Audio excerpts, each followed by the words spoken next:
Well, hi there. This is Senator Ebke, and I am at the Thayer County Fair right now. This is the last day of the Thayer County Fair, and I just thought I would talk a little bit about some of the things that are on my mind, some of the things that we've talked to folks about as I've been in my booth and walking around the fair the last few days.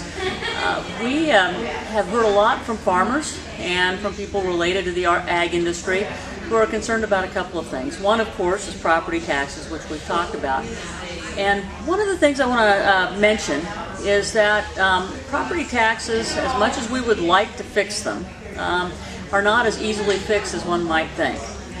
You can't just wave a magic wand and say that, that we're going to fix property taxes. Property taxes are ultimately a local tax, and so there's really only one way for us to increase or decrease the property taxes at the local level, and that's for the state to take on a larger level of funding. We can fund more things. We can fund schools. One of the dangers that I always tell people is that when the state takes on a greater share of the load when it comes to funding schools, the golden rule applies. Those who have the gold make the rules, and so this could be an interesting thing that happens with our school funding. The other thing that we need to talk about is you got to get a bill out of committee, and if you can't get a bill out of committee, there were 6 bills introduced that related to property taxes in the 105th legislature. I let the sponsors know that I would vote for anything that came out of committee. Nothing came out of committee. None of them came out of committee. I'm not on the Revenue Committee. There are 8 members on the Revenue Committee, and 5 people have to vote for a bill to come out of committee. Realistically, what happens is that oftentimes the governor has a bill that he's introduced to the Revenue Committee, and that becomes the preferred bill of the committee, and the committee doesn't like to send more than one revenue-related bill out onto the floor. If there is a way that you can pull bills out of committee. The rules of the legislature allow a vote of 25 members of the legislature to pull a bill out of committee.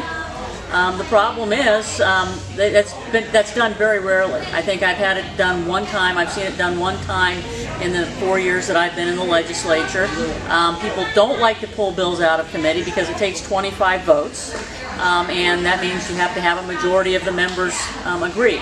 If you do pull something out of committee with 25 votes, though, and it's a tax-related bill, and it's at all controversial, then you run into the problem that you're going to have to get 33 votes in order to get past a filibuster on anything. So the tax relief, the property tax relief issue that we've got out there is really one that, from a process standpoint, is going to be a difficult one to tackle. We'll continue to do it. There were a couple of bills that I think could have addressed the problem effectively last year. Senator Breezy's bill was one of them.